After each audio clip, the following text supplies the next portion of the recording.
still wanna greet you. Good morning. Gabi na. So, I don't think I'm in the position to talk about this testimony kasi ang masakit po rito, kinumbita ko yung magulang ng bata, but unfortunately, they were not able to make it tonight. So, I'll be talking in their behalf. Meron pong 6 na taon na bata, no? Ako kasi, by profession, ang layo-layo ng aking linyada dun sa mga doctor of medicine. So, this is the very first time in the industry na bumilib ako, in a few days, may nagawa yung produkto. So, let me start it, ano? A very young girl who is suffering from skin cancer.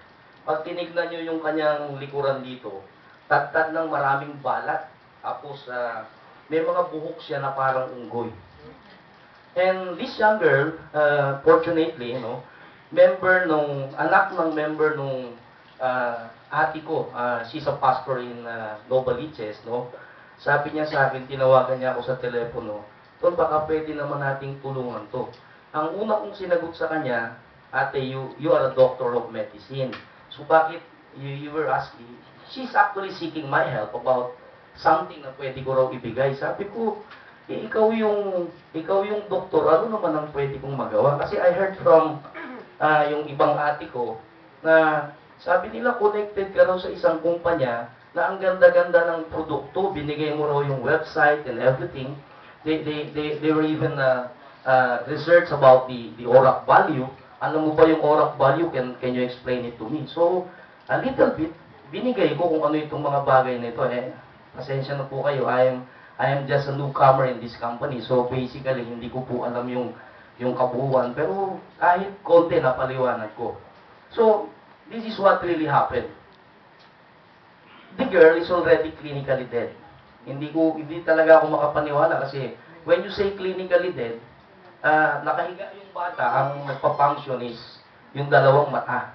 Nakadilat lang, every time na yung doktor nagpa-pass by sa kanya, binibisita, sinasarado yung dalawang mata. Naisipin niyo yung sinasarado. Sabi nung mama niya, bakit po sinasarado niyo yung dalawang mata ng bata? Kasi anytime, sabi niya, pwede nang kuhanin yan. Huwag po kayong magagalit kung can afford kayo na bumili ng isang oxygen sa kanila. Uwi nyo na po, talagang hopeless.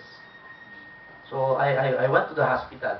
Diyan po sa Children's Hospital sa Quezon Avenue. I don't know if you're familiar, no? With nga pala, I'd like to thank my upline, si Brother Nilo Pura, no? If not from him, siguro hindi ko na-distribute sa kumpanya. Sinama ko siya. Sabi ko sa kanya, "Bro, samahan mo nga ako ron.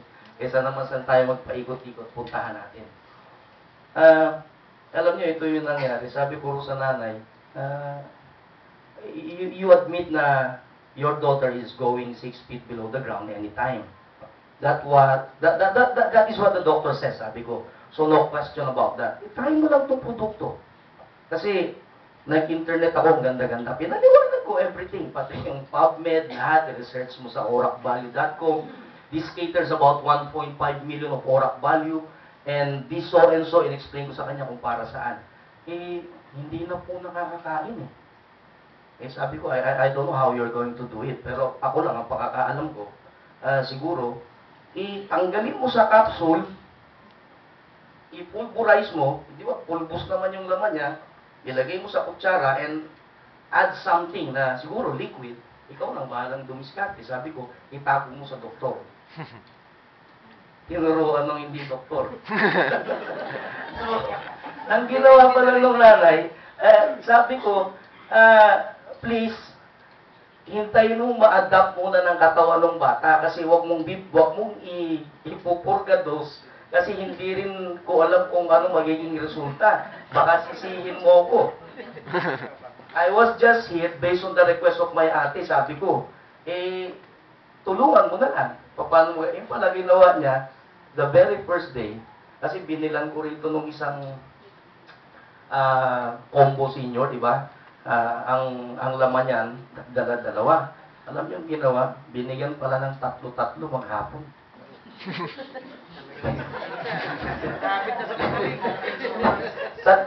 tatlong kapsula ng tatlong produkto sa umaga, sa tanghali, tsaka sa gabi.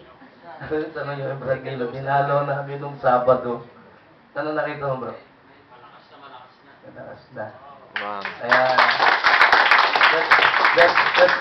that's really amazing. So, yun nga po, I'd like to say this one na siguro yung produkto natin, talagang mayroong magagawa doon sa mga ganong klaseng kaso. Why don't you try it? Endorsing the product to those who are very sick in body. In other words, to those of them na may mga cancer, may mga ano, kausapin nyo para hindi kayo mapahamak. Pwedeng gawan nyo po ng remedyo, i-research nyo and everything. Then, itulak nyo yung produkto. So, maraming salamat po.